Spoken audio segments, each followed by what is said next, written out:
सुप्रभात प्यारे बच्चों। हिंदी की कक्षा में आप सभी का स्वागत है।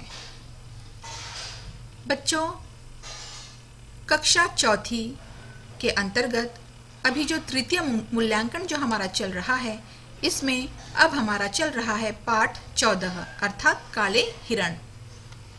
पिछली कक्षा में मैंने आप लोगों को एक पीडीएफ भेजा था काले हिरण पाठ का। मेरा पीडीएफ भेजने का उद्देश्य यह था कि आप इस पाठ का अच्छी तरह से वाचन कर लें, है ना बच्चों। तो आज मैं आप लोगों को इस पाठ का वाचन और स्पष्टीकरण दोनों करके बताऊंगी। आप लोगों को क्या करना है, आपको यह वीडियो ध्यान से सुनना और समझना है। तो चलिए बच्चों, अब हम बढ़ते हैं हमारी कार्य की ओर। पाठ 14 काले हिरण। काले हिरण। बच्चों, अक्सर आपने हिरण को देखा होगा टीवी में या चिड़ियाघर में, या हो सकता है आपने प्रत्यक्ष रूप से हिरण को जंगल में भी देखा हो। तो अक्सर हिरणों का जो रंग होता है वह कौन सा रंग होता है? बिल्कुल सही, ब्राउन रंग होता है, यानी थोड़ा खाकी या थोड़ा हल्का कत्थई टाइप। लेकिन यहाँ बात हो रही है काले हिरण की। काला हिरण, सबसे अलग और सबसे अजीब दिखने वाला यह काला हिरण कहाँ था, कैसा था, आखिर क्या हुआ उसके साथ जिस पर यह पाठ बन गया? तो यही आपके इस पाठ में बताया गया है बच्चों। आपकी पाठ्य पुस्तक में यदि आप देखेंगे तो आपको पहले पेज पर यह दो हिरण नजर आएंगे।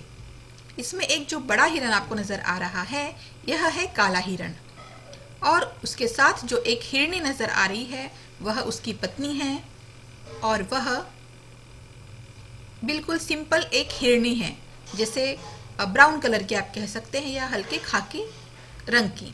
लेकिन यह जो काला हिरण है, आप इसे देख सकते हैं, यह कितना ऊंचा है, इसके सींग कितने लंबे हैं, इसकी आंखें कितनी बड़ी है, और इसका रंग भी पूरी तरह से काला है। यह सबसे अद्भुत जानवर था उस जंगल में, जिस जंगल की हम बात करेंगे इस पाठ में। तो चलिए बच्चों, हम बढ़ते हैं आगे की ओर। काले हिरण इस पाठ को शुरू करने के पूर्व मैं पाठांतर्गत आने वाले कुछ कठिन शब्दों का आप लोगों को उच्चारणाभ्यास कराना चाहूंगी। पहला शब्द देखिए बच्चों, संख्या। संख्या संख्या संख्या। दूसरा है हिंसक। हिंसक यानी आक्रामक, जो हम पर आक्रमण कर सकते हैं। आप कह सकते हैं कि जैसे जंगली, है ना। तीसरा है परिवार। चौथा शब्द है बुद्धिमान। बुद्धिमान यानी चालाक। पांचवा शब्द है बच्चों विश्वास। विश्वास यानी भरोसा। छठा शब्द है कर्तव्य। सातवां शब्द है अद्भुत। आठवां शब्द है चौकन्ने। अच्छा, अद्भुत यानी अनोखा, और चौकन्ने यानी अलर्ट रहना, पूरी तरह से सावधान रहना। नेतृत्व।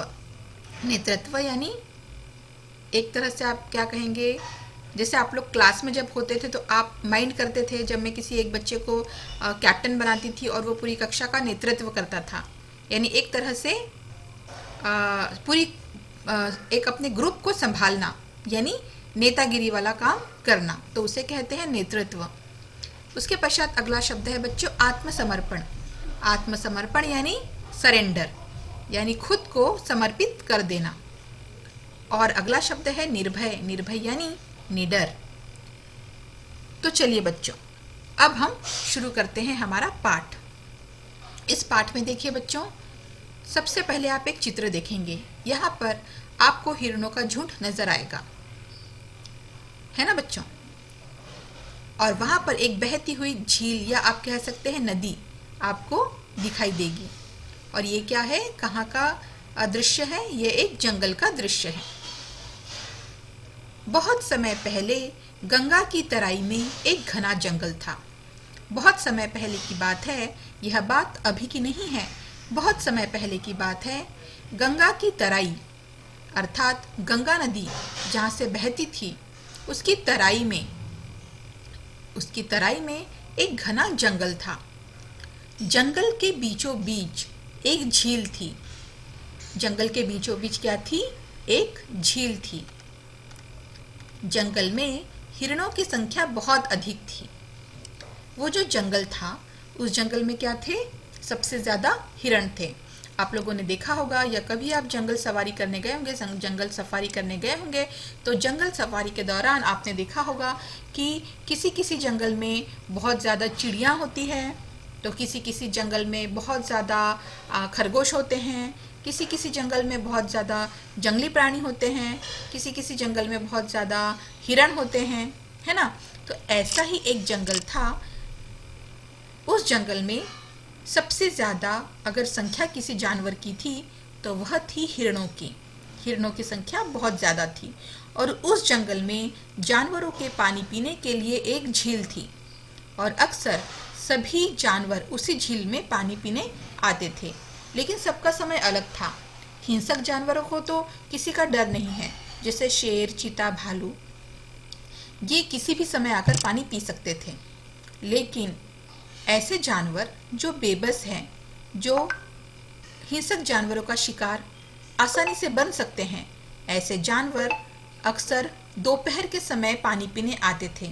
क्योंकि दोपहर के समय क्या होता था कि सभी हिंसक जानवर खा पी कर सो जाते थे और जब वो आराम कर रहे होते थे तब बाकी जानवर जो ज़्यादा हिंसक नहीं थे या जिन्हें हिंसक जानवरों से खतरा था, ऐसे जानवर जिसमें आप कह सकते हैं हिरण शामिल है, आप कह सकते हैं जंगली गाय शामिल है, या खरगोश, छोटे छोटे जानवर, है ना।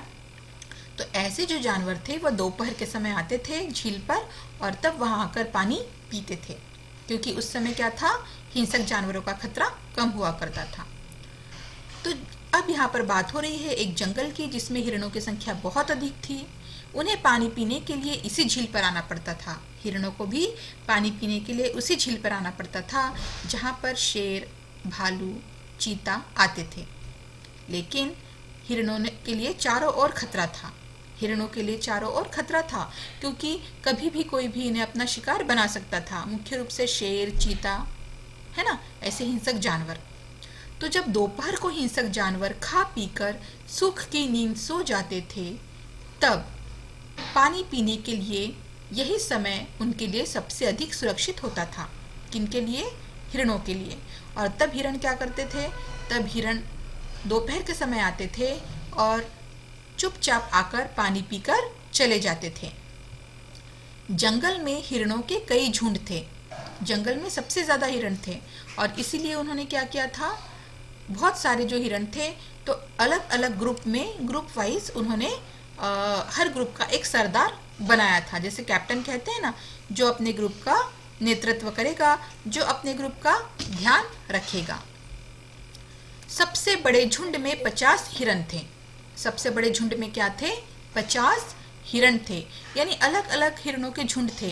किसी झुंड में 30 हिरण हो सकते हैं, किसी झुंड में 25 हिरण थे, किसी झुंड में 35 हिरण थे, लेकिन जो जंगल का सबसे बड़ा झुंड था उसमें 50 हिरण थे। और इन हिरणों का जो सरदार था वह काले रंग का था। कौन से रंग का था? काले रंग का था। यानी आपने कभी भी काले रंग का हिरण शायद नहीं देखा होगा, लेकिन वो जो 50 हिरणों का जो सरदार था वह काले रंग का था। काले हिरणों का वंश संसार में लगभग समाप्त ही हो चुका था। काले हिरणों का जो वंश है वह संसार में लगभग समाप्त ही हो चुका था, क्योंकि काले हिरण थे ही नहीं अब इस संसार में। ठीक है, केवल वही एक अकेला हिरण बचा था और वह हिरण उनके जो ग्रुप था, उनका जो समूह था, उनका सरदार था। और केवल इसी जंगल में इनका एक छोटा सा परिवार रहता था। केवल इसी जंगल में क्या था? इनका एक छोटा सा परिवार रहता था। किसका? काले हिरण का। और उसके परिवार में काला हिरण, उसकी पत्नी और 2 छोटे बच्चे थे। कौन कौन थे काले हिरण के परिवार में? उसकी पत्नी और 2 छोटे बच्चे, यानी कुल मिलाकर यह 4 सदस्य थे। काला हिरण, उसकी पत्नी और 2 छोटे बच्चे। लेकिन केवल काला हिरण ही काले रंग का था। उसकी पत्नी और दोनों छोटे बच्चे यह सामान्य हिरण थे, यानी सामान्य रंग के थे, यानी हल्के ब्राउन रंग के। काला हिरण दूसरे हिरणों से ज्यादा तेज दौड़ सकता था। काला हिरण क्या करता था? दूसरे हिरणों से ज्यादा तेज दौड़ सकता था। वह जितना बुद्धिमान था उतना ही सीधा और सरल भी था। काला हिरण जितना बुद्धिमान था बच्चों, उतना ही वह सीधा और सरल भी था। झुंड को अपने सरदार पर विश्वास था। झुंड को क्या था? अपने सरदार पर विश्वास था। और सरदार भी यानी काला हिरण भी जी जान से अपने कर्तव्य का पालन किया करता था। और काला हिरण भी क्या करता था? पूरी तरह से जी जान से अपने कर्तव्य का पालन किया करता था। यानी वह अपने साथी हिरणों की रक्षा करने में कोई भी कसर नहीं छोड़ता था। अब हम पढ़ते हैं काले हिरण के बारे में कि वह सबसे अनोखा कैसे था। काला हिरण देखने में अनोखा लगता था। काला हिरण कैसा था? वह देखने में सबसे अनोखा यानी सबसे अजीब था। उसकी चमकीली लाल लाल आंखों को देखकर बहुत से जानवर डर जाया करते थे। उसकी चमकीली आंखें थी और वो भी लाल लाल। आप इमेजिन कर सकते हैं कि काला हिरण जो कि हट्टा कट्टा है, ऊंचा सा है, उसके सींग लंबे लंबे और नुकीले हैं, उसकी आंखें लाल लाल और बड़ी बड़ी हैं। तो सोचिए कि अगर ऐसा कोई जानवर, कोई प्राणी बड़ी बड़ी आंखें करके, आंखें खोलकर यदि किसी को देखे तो सामने वाला तो वैसे ही डर जाएगा, है ना बच्चों। तो इसीलिए काले हिरण को देखकर बहुत से जानवर डर जाया करते थे। इस तरह का दबदबा था काले हिरण का। एक दिन की बात है। एक दिन एक अद्भुत घटना घटी। एक दिन क्या हुआ? एक अद्भुत घटना घटी। जंगल में शिकारियों का एक दल शिकार खेलने आया। एक दिन एक अचानक अद्भुत घटना घटी। क्या हुआ? जंगल में शिकारियों का एक दल यानी समूह, आप चित्र में देख सकते हैं, आपको कुछ शिकारी नजर आ रहे हैं। उनके हाथ में बंदूक है और दूसरे हाथ में क्या है? जाल भी है। और ये शिकारी क्या करते हैं? जानवरों को मारते हैं और उन्हें मारकर उनकी खाल का, उनके जो सींग है उनका इस्तेमाल करते हैं नई नई चीज़ें बनाने में। और चूंकि उनका फ़ायदा होता है इसलिए वह शिकार करते हैं। और कुछ लोगों का तो शिकार करना शौक होता है। वह अपने शौक के लिए और अपने लालच के चलते जानवरों की जान लेने से भी आगे पीछे नहीं सोचते। वो जानवरों की जान लेने में भी आगे पीछे नहीं सोचते हैं और क्या करते हैं? शिकार करते हैं और जंगली जानवरों के प्राण हरते हैं। तो ऐसे ही एक दिन अद्भुत घटना घटी। जंगल में शिकारियों का एक दल शिकार खेलने के लिए आया। काफी खोज करने पर भी शिकारियों के हाथ कोई शिकार न लगा। उन्होंने काफी खोज की कि उन्हें कोई शिकार मिल जाए, लेकिन उन्हें कोई शिकार नहीं मिला। दोपहर का सूरज तप रहा था। आखिर दोपहर हो गई। उन्होंने बहुत शिकार ढूंढने की कोशिश की पर उन्हें एक भी शिकार नहीं मिला, एक भी प्राणी उनके हाथ नहीं आया और दोपहर हो गई। दोपहर का सूरज तप रहा था। प्यास के मारे उनका बुरा हाल हो गया था। उन्हें बहुत जोर से प्यास लगी थी। शिकारी पानी की तलाश में इधर उधर भटकने लगे। शिकारी ने क्या किया? वे पानी की तलाश में इधर उधर भटकने लगे कि शायद उन्हें कहीं कोई झील, कोई झरना या कोई तालाब नजर आ जाए जहां जाकर वह पानी पी ले और उनकी प्यास बुझ जाए। तभी एकाएक उन्हें एक झील दिखाई पड़ी। ये वही झील थी जहां पर जंगली प्राणी पानी पीने आते थे। शिकारियों की जान में जान आई। जब शिकारियों ने देखा कि उस जंगल में एक झील है तो उनकी जान में जान आई। जान में जान आना यह एक मुहावरा है बच्चों। उन शिकारियों ने पेट भर पानी पिया। वे थक भी गए थे, इसीलिए झील के किनारे पेड़ों की घनी छाया देखकर वे वहीं रुक गए और बंदूकें उठाकर एक पेड़ के तने के सहारे रख दी। शिकारी सुबह से लेकर दोपहर तक शिकार ढूंढते रहे किंतु उन्हें कोई शिकार नहीं मिला। वे थक गए। धूप के मारे और भूख प्यास के मारे उनकी हालत खराब हो गई। तब उन्होंने पानी पीने के उद्देश्य से सब तरफ नज़र दौड़ाई और तब उन्हें एक झील नज़र आई। ये वही झील थी जहाँ पर जंगली जानवर पानी पीने आया करते थे। शिकारी तो वैसे भी जंगली जानवरों की तलाश कर रहे थे, इसीलिए उन्होंने क्या किया?